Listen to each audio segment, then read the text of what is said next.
अच्छा, फिर डर नहीं लगता ऐसे रात को आना? नहीं, कैसे? डर क्यों लगेगा, वो ऊपर वाला रहता है ना साथ में। ऊपर वाला रहता है साथ में? जी। और आपके ऊपर के फ्लोर पे कोई है आपके? नहीं। तो उसके भी ऊपर का। उसके टॉप फ्लोर पे? उसके बाद बनार का मेडिटेशन करते हैं। कितने बजे? 1 से 2। 1 से 2 रात को? जी।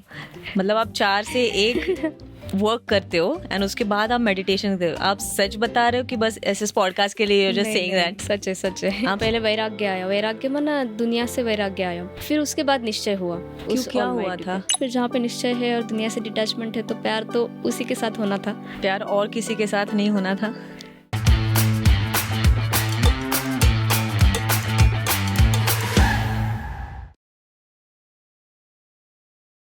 पॉडकास्ट स्पिरिचुअल पॉडकास्ट में आप सभी का बहुत बहुत स्वागत है। आज हमारे साथ है स्वरांगी जी, जिनके नाम में ही स्वर है, जो संगीत विशारद है। उन्होंने MBA किया है फाइनेंस में। She is working as a senior analyst at Maersk और पिछले 15 सालों से वो राजयोग मेडिटेशन का अभ्यास कर रहे हैं। तो चलिए बात करते हैं उनसे, जानते हैं उनके लाइफ के बारे में and let's dive deep into spirituality. Hi Swarangi ji, ओम शांति, नमस्कार। ओम शांति, नमस्कार। How are you? Yeah I am good, how are you? Great great great.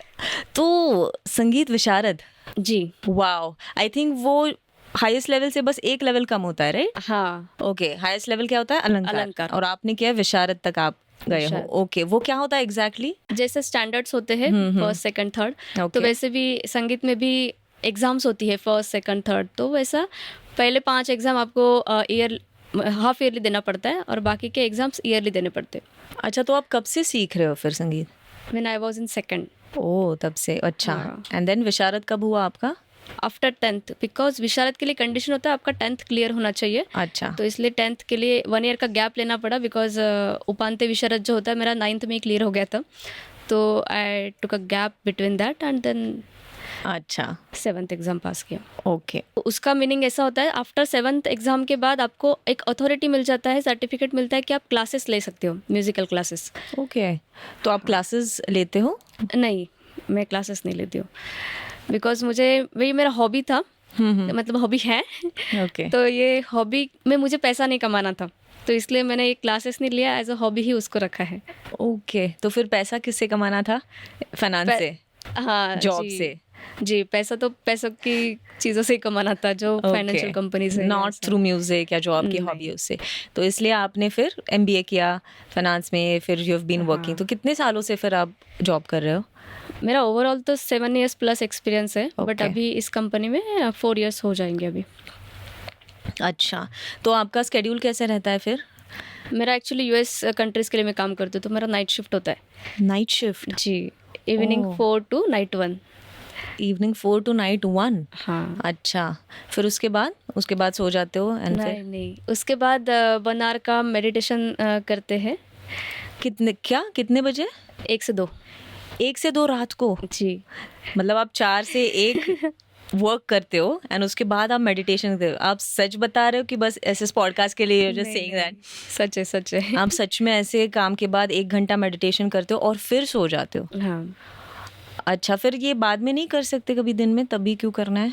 क्योंकि कैसा होता है, हमारा दिन में थॉट प्रोसेस बहुत चलता है। जैसे आप दिन में सारे लोग जाग रहे होते हैं, तो उनको अगर देखोगे तो बहुत हम लोग सोचते हैं।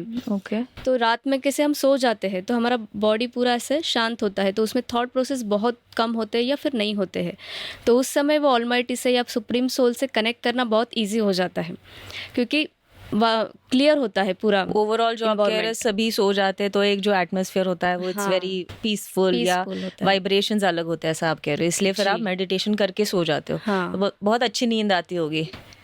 बहुत तो अच्छी। कभी कभी मेडिटेशन करते हुए भी नींद आती होगी कि नहीं? ऐसा नहीं, ऐसा नहीं होता है, अच्छा। क्योंकि वो रूटीन हो चुका है, तो नहीं आता। अच्छा, तो फिर मेडिटेशन करके यू से then you sleep. Okay, alright. तो फिर मतलब ये घर से ही काम रहता है, राइट? 1 बजे यू आर सेइंग काम पूरा होता है, फिर मेडिटेशन करके सो जाते हो, या you have to also go to the office sometimes? कैसा रहता है? ये 8 डेज जाना पड़ता है, 8 डेज इन हाइब्रिड है? हाइब्रिड है। अच्छा, तो 8 दिन जाना पड़ता है? जाना तो पड़ता फिर रात को कैसे आते हो है। फिर? कैब रहता है कंपनी का। कैब रहता है? अच्छा, उसमें- फिर डर नहीं लगता ऐसे रात को आना? नहीं, कैसे? डर क्यों लगेगा, वो ऊपर वाला रहता है ना साथ में। ऊपर वाला रहता है साथ में? जी। और आपके ऊपर के फ्लोर पे कोई है आपके? नहीं। तो उसके भी ऊपर का, उसके टॉप फ्लोर पे? नहीं। इस दुनिया के भी ऊपर जो है, जिसके पास हम एट द एंड जाते ही हैं, अच्छा, दुनिया के ऊपर का जो ऊपर वाला है ऊपर वाला है। वो आपके साथ है, इसलिए आपको डर नहीं जी, लगता। वो yes. हर रोज कैब में आपके साथ रहता है? हाँ, मेरे साथ ही आता है, मेरे साथ ही जाता है। क्या बात है, तो कोई डर नहीं लगता कुछ फिर डर आपको? नहीं लगता। वाह, ओके। और फिर कैब में बाकी भी होंगे लोग? हाँ, सिक्योरिटी रहता है Okay. और कलीग्स रहते हैं। अच्छा, फिर घर फिर कितने बजे पहुंचते हो? ऐसे 2 डेढ़ पौने 2 बजे तक। पौने 2, फिर मेडिटेशन करके सो जाते हो। पर I think work from home is better, right? If I at home हाँ। थोड़ा कंफर्टेबल। वो कंफर्टेबल होता है। एंड देन फिर कितने बजे उठते हो? 10 o'clock, 9:30, 10 o'clock। Okay, and then you cook breakfast, lunch कैसे होता है फिर आगे? नहीं, डायरेक्टली लंच ही होता है। डायरेक्टली लंच हाँ, बट आप ही बनाते हो? मम्मी भी बनाती है, मैं भी बनाती हूँ। तो अच्छा, वैसे भाभी भी हेल्प होता है, भाभी का भी। तो ओके। सब मिलके ऐसे। मम्मी, भाभी एंड और हाँ। कोई है फैमिली में? अच्छा, मम्मी है, पापा है, फिर भैया भाभी है, उनके बच्चे हैं और दादी है। ओके, सब साथ में रहते हो? हाँ ओके, ऑलराइट। तो दे आर आल्सो वर्किंग आपके घर में? हाँ, भैया वर्किंग है, भाभी ने थोड़ा गैप लिया है अभी। आजकल ऐसे ना जॉइंट फैमिली ऐसे साथ में रहने वाला कम देखने मिलता है, right? So how does it feel with your family? Good. Do you get time to spend with your family कि आप काम में ही ज़्यादा बिजी रहते हो? मिलता है वीकेंड्स में वगैरह ऐसा। ऐसे वर्किंग डे में तो इतना नहीं मिल पाता, बट वीकेंड्स में मिल जाता है। वीकेंड्स में क्या करते हो जब आपको काम नहीं रहता तब?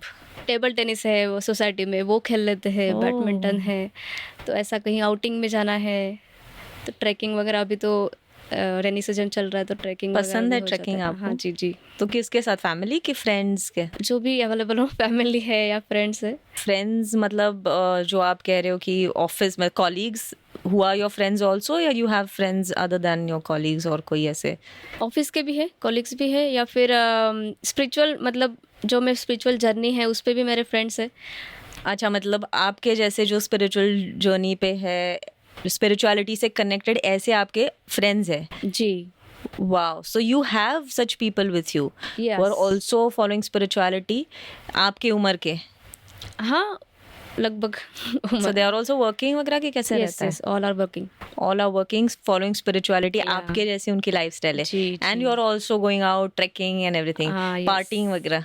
No no no, no party? Enjoying but with in the limit only. Limit क्या होती है, कैसे सेट लिमिट होती है मतलब जो क्या बोलते हैं, इथिकली जो है, जैसे पार्टीज वगैरह इतना तो नहीं, आउटिंग्स है या फिर स्पिरिचुअल प्लेसेस होती है, वहाँ पे हम लोग जाते हैं, स्पिरिचुअल ट्रेनिंग्स होती है, वो कंडक्ट कर हम लोग मतलब अटेंड करते हैं, नॉट कंडक्ट बट ओके। ऐसा। तो मतलब पार्टीज वगैरह नहीं? तो नहीं पहले जाते होंगे, right, before you were connected to spirituality? नहीं, एक्चुअली जर्नी मेरा वैसे तो बचपन से इसी में है, स्पिरिचुअलिटी में ही है, क्योंकि मम्मी पापा फॉलो करते आए हैं, तो उनके पीछे पीछे हम भी फॉलो करते आए। तो बचपन से ही हमारा स्पिरिचुअल ही लाइफस्टाइल रहा है। Oh, so no parties, no No. Night clubs, nothing, no boozing, nothing? Nothing. कुछ भी नहीं? तो बचपन से ही ऐसा जीवन रहा जी, और आपको अच्छा लगा? तो मतलब ऐसे कब लगा कि हाँ यही अच्छा है, या ऐसे माता पिता ने बताया कि नहीं इसको ही फॉलो करना है, अब हम फॉलो करें इसलिए, ऐसा था? नहीं नहीं, उन्होंने तो कभी मुझे कोई भी चीज़ फोर्स नहीं किया। हाँ। ये तो हम लोग जैसे बचपन से करते आए हैं, तो फॉलो करते आए हैं। फिर उसके बाद जैसे समझ में आया कि नहीं, स्पिरिचुअलिटी में हमको वो वैल्यूज़ मिलती है जो और कहीं नहीं मिलता है, जैसे पीस है या फिर हैप्पीनेस है, सेटिस्फैक्शन है, ये सारी चीज़ें हमको यहीं पे मिलती है। तो ये जब समझ में आया तब से हमने मतलब मैंने स्टार्ट किया, या शायद मैंने आफ्टर 8th या 9th स्टैंडर्ड के बाद मतलब it was your fully- decision हाँ कि चालू यही किया। करना है? जी, तो मतलब पूरा निश्चय हुआ, जो भी बताया जा रहा था, व्हाट योर पेरेंट्स सेड, माता पिता जो बता रहे थे, तो आपको लगा कि हाँ यही है, अब मुझे इसको ही पूरी लाइफ फॉलो करना है, जी, ऐसा पूरा निश्चय हुआ? हाँ। उसमें ओके। तो मतलब 3 चीज़ें मैं कहूँगी। जैसे पहले वैराग्य आया, वैराग्य माना दुनिया से वैराग्य आया, फिर उसके बाद निश्चय हुआ। क्यों, क्या हुआ Almighty था? पे। नहीं, ऐसे कुछ हुआ नहीं। जैसे दुनिया में रहता है ना कि मैं आपको कुछ दूंगी, जैसे मुझे आपसे अभी बात करना अच्छा लग रहा है, तो मैं आपसे कंटिन्यूसली बात करूंगी, फिर आपको फ़ोन करूंगी, चैट करूंगी। तो वैसे ही दुनिया में भी हर रिलेशन है, वाइफ हो, हस्बैंड का हो, पेरेंट चाइल्ड का हो, या फिर कॉलीग्स का हो एक दूसरे के साथ। तो हर किसी को किसी न किसी से लेना है और देना है। अगर आप मुझे कुछ नहीं दोगे तो मैं आपसे ज़्यादा कनेक्ट नहीं रह पाऊंगी, कुछ दिनों बाद मैं आपको ब्लॉक कर दूंगी या फिर आपको आपका नंबर डिलीट कर दूंगी, ठीक है। तो ऐसा है, तो दुनिया में बाटा सिस्टम चल रहा है, तो इसलिए कंडीशनल लव है हर जगह पे, हर रिलेशन में, अनकंडीशनल नहीं है। तो ये जब समझ में आया तो ऑटोमेटिकली डिटैच होना चालू हो गया दुनिया से, तो ये हो गया, मतलब वैराग्य आना चालू हुआ। फिर ये बहुत बड़ा शब्द है, वैराग्य। वैराग्य, हाँ, ये आपकी उम्र में से कोई कह सन्यासी रहा है के टाइम में वैराग्य आ होता गया। है। तो मतलब सच में कुछ भी नहीं हुआ था? नहीं, कुछ क्या आप नहीं ऐसा हुआ कुछ था है जो ऐसे। बता नहीं सकते हो? नहीं नहीं, ऐसा कुछ नहीं है, कुछ नहीं हुआ था ऐसे। एंड ऐसे बस मतलब आपने देखा कैसे सब है and you just got detach, वैराग्य आ गया और आपको लगा मुझे स्पिरिचुअलिटी को फॉलो करना है। हाँ, ऐसे? मतलब साइड बाय साइड दोनों चीज़ें चल रही थी। एक जगह पे ये समझ में आ रहा था कि हर जगह पे कंडीशनल लव है, और एक जगह पे ऐसा था कि वो ऊपर वाला मुझे देते जा रहा है, देते जा रहा है, वहाँ पे कोई मतलब कंडीशंस नहीं डाल रहा है, बस ले लो, ले लो, ले लो, ऐसा है। तो फिर अट्रैक्शन इस साइड में ज़्यादा बढ़ा, ओके। स्पिरिचुअलिटी में। तो फिर ऑटोमेटिकली फिर निश्चय होते गया, और फिर जहाँ पे निश्चय है और दुनिया से डिटैचमेंट है, तो प्यार तो उसी के साथ होना था। प्यार और किसी के साथ नहीं होना था? नहीं, ऐसे तो नहीं हुआ। ओके। पर ऐसे कभी ख्याल नहीं आया फिर कि मे बी शादी करनी है, या अभी ख्याल है आगे शादी करने का? नहीं, आगे का तो नहीं है शादी करने का, हाँ। बट हाँ, शादी का ख्याल था पहले। I was connected with one person, means college level पे एक था फ्रेंड, तो we are very close to each other. But जैसे शादी का डिसीजन लेना था, तो उस समय they were not agree, they are not allowing me to follow this spirituality. अच्छा। तो इसलिए वो वर्कआउट नहीं हुआ। तो then I decided I will fully focus on this spirituality and I will go on this path only. Okay, तो फिर से ऐसे कभी नहीं लगा फिर नहीं। ऐसा कोई ढूंढे कि जो स्पिरिचुअलिटी को मानता हो, जो मुझे रोकेगा नहीं, the person will allow me to do what I want to do, और फिर हम साथ में ही रह सकते हैं, ऐसे कभी नहीं, फिर? नहीं, उसके बाद ऐसा ख्याल नहीं आया, क्योंकि हर रिलेशन उसके साथ जो अनुभव होना चाहिए वो मुझे उसके साथ हो रहा था। उसके साथ मतलब? सुप्रीम सोल के साथ, परमात्मा अच्छा। के साथ, ऑलमाइटी के साथ। तो हर रिलेशन उसके साथ मुझे अच्छा लग रहा था कि वो मुझे अनकंडीशनली लव कर रहा है, हर चीज़ मुझे दे रहा है। तो ऐसे थॉट नहीं आया उसके बाद कि मुझे, मतलब जैसे भी शरीर होता है किसी को, तो उसको लिमिटेशंस आती है, तो उसको तो कोई शरीर नहीं है, वो निराकार है, तो फिर वो क्यों मतलब लिमिटेशंस में आएगा। हर रिलेशन है उसके साथ मतलब मैं उसको एज अ फ्रेंड भी बना सकती हूँ, एज अ लाइफ पार्टनर भी बना सकती हूँ, हर कुछ रिलेशन, माता पिता तो है ही, वो हम लोग कहते ही है। तो हर रिलेशन से उसके साथ संबंध अगर हम जोड़ते हैं, वो प्यार उससे मिल जाता है, तो और कुछ की तरफ हम अट्रैक्ट नहीं होते, या कुछ पाने के लिए हम दुनिया में जाते नहीं हैं। तो मैंने बाकी गेस्ट्स को भी ये कहते हुए सुना है कि भगवान से बहुत प्यार मिलता है, प्यार मिलता है। मतलब क्या मिलता है एग्जैक्टली? क्योंकि किसी इंसान से मिलता है तो हम समझ सकते हैं कि कैसे प्यार मिल रहा है, वो प्यार भरी बातें कर रहा है, या और भी बहुत सारी चीज़ें होती है। तो भगवान से प्यार मिलता है, मतलब आप क्या अनुभव करते हो एग्जैक्टली?